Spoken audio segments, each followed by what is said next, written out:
नमस्कार दोस्तों, मैं आपका दोस्त मुकेश। दोस्तों, इस वक्त हमारे जिगरी दोस्त रूस के अंदर एक बहुत बड़ी घटना हुई है।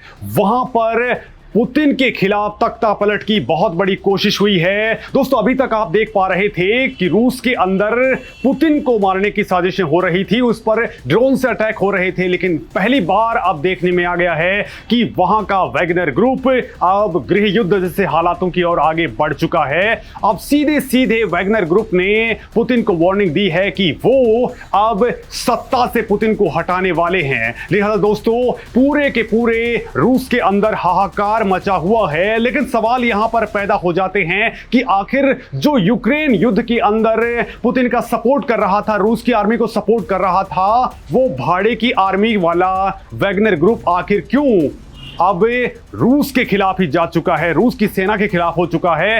आखिर उसको ये बैकएंड सपोर्ट कहां से मिला है कि वो अब वफादार से गद्दार बन चुका है? तो आखिर ये पूरा का पूरा माजरा क्या है? दोस्तों, मेरे साथ बने रहिए क्योंकि इस वीडियो में बहुत ही खास होने वाला है और मैं आपको बताने वाला हूं कि रूस के अंदर अब क्या कुछ हो सकता है। दोस्तों, भारत का जिगरी दोस्त रूस एक भयंकर संकट में घिर चुका है। यह संकट यूक्रेन युद्ध से भी बहुत भयंकर है क्योंकि इस बार पुतिन को उसके सबसे बड़े वफादार ने ही बड़ा दगा दे दिया है। जिस भाड़े की आर्मी को पुतिन की प्राइवेट आर्मी कहा जा रहा था, जिस भाड़े की आर्मी ने अफ्रीका में पुतिन के लिए बहुत तगड़ी वफादारी निभाई थी कि रूस का कई मामलों में दबदबा कायम हो चुका था, उसी भाड़े की आर्मी वैगनर ग्रुप ने अब पुतिन का ही तख्ता पलट करने की ठान ली है। इससे रूस में हालात बेकाबू हो चुके हैं, रूस में जंग जैसे हालात बन चुके हैं। तख्ता पलट की कोशिश करने वाला वैगनर ग्रुप लगातार राजधानी मॉस्को की तरफ बढ़ रहा है, जबकि राष्ट्रपति पुतिन ने देश के नाम संबोधन में कहा है कि गद्दारों को कुचल दिया जाएगा। दोस्तों, यही से ही बड़ा सवाल यह पैदा हो जाता है कि वैगनर ग्रुप जो पुतिन का बेहद खास हुआ करता था, वो आखिर अचानक से क्यों पलटी मार चुका है? इसके पीछे की इनसाइड स्टोरी क्या है? क्यों आखिर वैगनर ग्रुप अब विलेन बन चुका है? मेरे साथ बने रहिए। दोस्तों, सबसे पहले तो आपको बता दूं कि रूस में वैगनर समूह के विद्रोह के बाद हालात बेकाबू हो चुके हैं। किसी भी वक्त रूस में कुछ भी हो सकता है। वैगनर समूह के प्रमुख येवगेनी प्रिगोजिन ने दावा किया है कि उनके लड़ाकों ने रोस्तोव में रूसी सेना के दक्षिण सैन्य मुख्यालय पर कब्जा स्थापित कर लिया है। प्रिगोजिन ने खुद वोस्तोक में रूसी सेना के मुख्यालय के अंदर होने का दावा किया है। 7 часов 30 минут утра под контролем военные объекты Ростова, в том числе аэродром। दोस्तों, रूस की मेन स्ट्रीम आर्मी के साथ भाड़े के सैनिकों का समूह कुछ दिन पहले तक यूक्रेन के खिलाफ लड़ रहा था।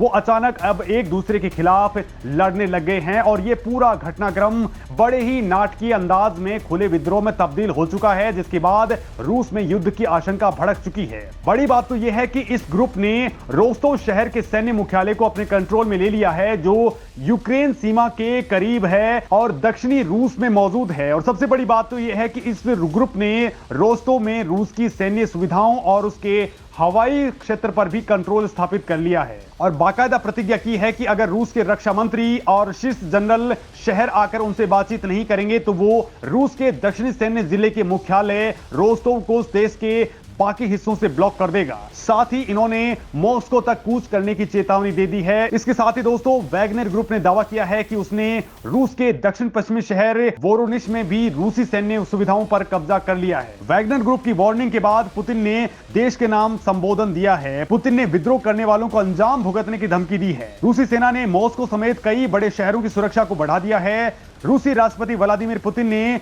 वैगनर के विद्रोह को देखते हुए मॉस्को में एक आपात बैठक बुलाई और उसकी अध्यक्षता की। साथ ही रूसी रक्षा मंत्रालय ने बयान जारी करके कहा है कि वैगनर के कई लड़ाकों को अपनी गलती का एहसास हो चुका है। हम उनको उनके बेस कैंप तक सुरक्षित लौटने की गारंटी देते हैं। पुतिन ने वैगनर फोर्स से वापस लौटने की भी अपील की है। पुतिन ने कहा है कि वो किसी भी हाल में एक बार रूस का विभाजन नहीं होने देंगे और सभी लोगों की रक्षा की जाएगी। रूसी राष्ट्रपति ने यह भी कहा है कि यूक्रेन में रूस के सैनिक बहुत बहादुरी के साथ लड़ रहे हैं। साथ ही उन्होंने वैगनर के बॉस यानी कि येवगेनी प्रिगोजिन के बारे में कहा है कि अप्रत्याशित महत्वाकांक्षा ने उसे देशद्रोह करने पर मजबूर कर दिया है। उन्होंने चेतावनी देते हुए येवगेनी प्रिगोजिन को कहा कि देशद्रोह करने वालों को और इस विद्रोह में जितने भी लोग शामिल हैं उनको सजा जरूर दी जाएगी। पुतिन ने प्रिगोजिन की हरकत को पीठ में छुरा घोंपने जैसा बताया है। हालांकि पुतिन की वार्निंग के बाद वैगनर चीफ ने कहा है कि पुतिन ने भारी गलती की है, वो सरेंडर नहीं करने वाले हैं।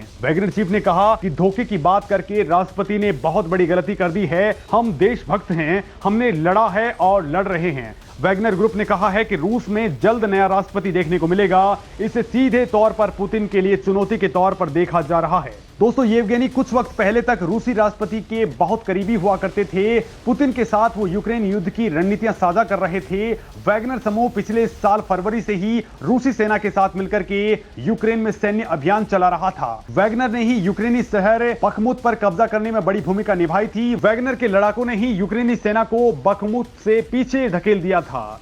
दक्षिणी यूक्रेन में भी वैगनर के लड़ाकों ने ही यूक्रेनी सेना का जबरदस्त मुकाबला किया था। इस कारण रूस के हाथ यूक्रेन का बहुत बड़ा भूभाग लग गया था। अब वैगनर लड़ाकों के पीछे हटने से जहां रूसी सेना की चिंताएं बढ़ चुकी हैं, तो वहीं खुद वैगनर ग्रुप पुतिन के लिए भस्मासुर बन चुका है। वो पुतिन का तख्ता पलट करने के लिए मॉस्को की ओर आगे बढ़ चुके हैं। लेकिन इसके जवाब में रूस की राजधानी मॉस्को और आर्थिक राजधानी सेंट पीटर्सबर्ग में भारी सुरक्षा बल तैनात कर दिया गया है। मॉस्को की सड़कों पर टैंक और भारी तादाद में सुरक्षा कर्मियों को तैनात कर दिया है। कहा जा रहा है कि वैगनर ने दूसरे शहर वोरोनेज पर भी कब्जा कर लिया है। वोरोनेज शहर रोस्टोक और मॉस्को के बीच में पड़ता है और बताया जा रहा है कि वोरोनेज में तेल के ठिकानों को तबाह कर दिया गया है। वैगनर ग्रुप के पास इस वक्त 25,000 से ज्यादा एक्टिव लड़ाकों की फौज है। हालांकि दोस्तों, अब सवाल यह उठता है कि वैगनर ग्रुप ने यह बगावत आखिर क्यों की, इसके पीछे क्या बड़े कारण हैं। तो दोस्तों, इस मामले में वैगनर ग्रुप के चीफ प्रिगोजिन ने रूस के रक्षा मंत्री सर्गेई शोइगु पर यूक्रेन में वैगनर ग्रुप के बेस कैंप्स पर रॉकेट फायर करने के आदेश देने का आरोप लगाया है, जहां पर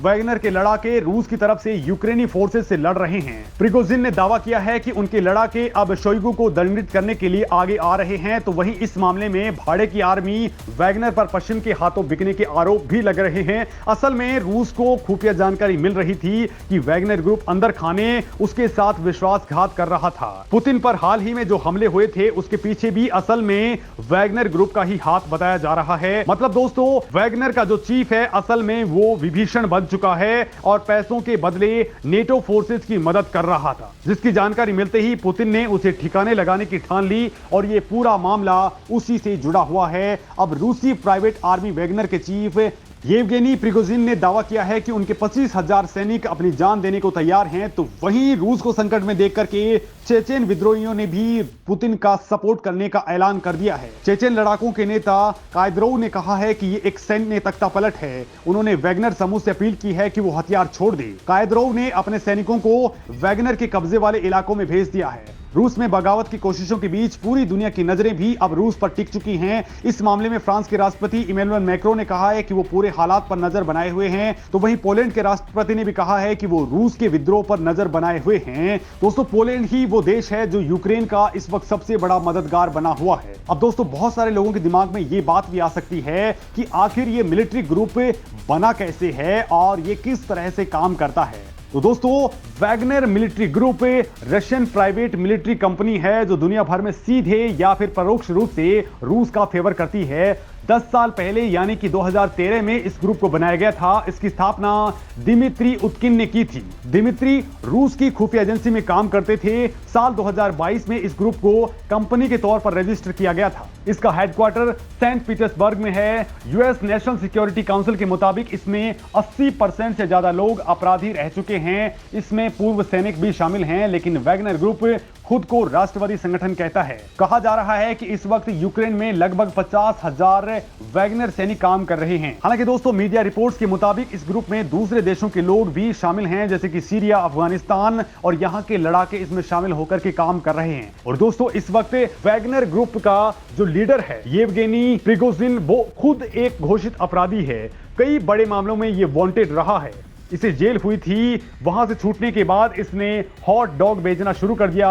बाद में ये पुतिन का शेफ बन गया और यहीं से वो पुतिन का राइट हैंड कहा जाने लगा। इस दौरान येवगेनी ने खूब पैसा कमाया। रूसी सेना के साथ मिलकर के येवगेनी ने प्राइवेट आर्मी की शुरुआत की और दोस्तों पुतिन ने इसका पर्दे के पीछे से इस्तेमाल भी किया, चाहे वो अमेरिकी चुनाव में अविश्वास पैदा करने वाली छवि के माध्यम से हो या फिर अफ्रीका और मध्य पूर्व में लड़ रहे भाड़े के सैनिकों के क्रूर गिरोह के रूप में। लेकिन अब ये खुद पुतिन की जान के पीछे पड़ चुके हैं। दोस्तों इस वक्त वैगनर मिलिट्री ग्रुप का नेटवर्क 18 देशों में है और इसकी मौजूदगी यूरोप से लेकर के Libya, Syria, Mozambique, Burkina Faso, Mozambique, Mali, Sudan और मध्य अफ्रीकी गणराज्य तक मानी जाती है। वो इन देशों में किसी न किसी पार्टी की मदद कर रहे हैं।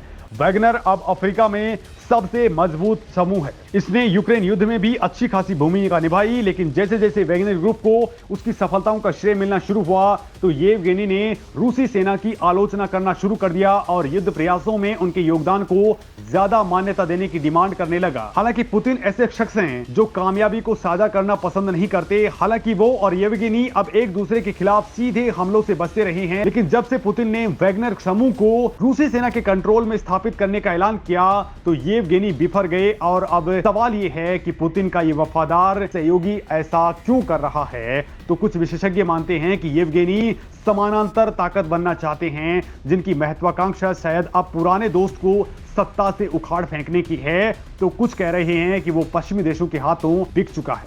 यानी दोस्तों भारत को हथियारों को भर भर के सपोर्ट करने वाला रूस इस वक्त भयंकर संकट में आ चुका है। रूस का सपोर्ट करने के लिए भारत ने वहां दे दनादन ऑयल खरीदा था। इसके बाद भी भारत बहुत सारे मामलों में रूस का सपोर्ट कर रहा था। यूएन के अंदर भारत ने रूस का सपोर्ट किया। तो फिर क्या अब भारत इस पूरे के पूरे मामले में क्या रूस का सपोर्ट कर पाएगा? क्या भारत की चाल होगी? वो मैं आपको लगातार बताता रहूंगा। दोस्तों ये वीडियो अगर आपको अच्छा लगा है तो शेयर और इसको लाइक जरूर करें। नमस्कार दोस्तों।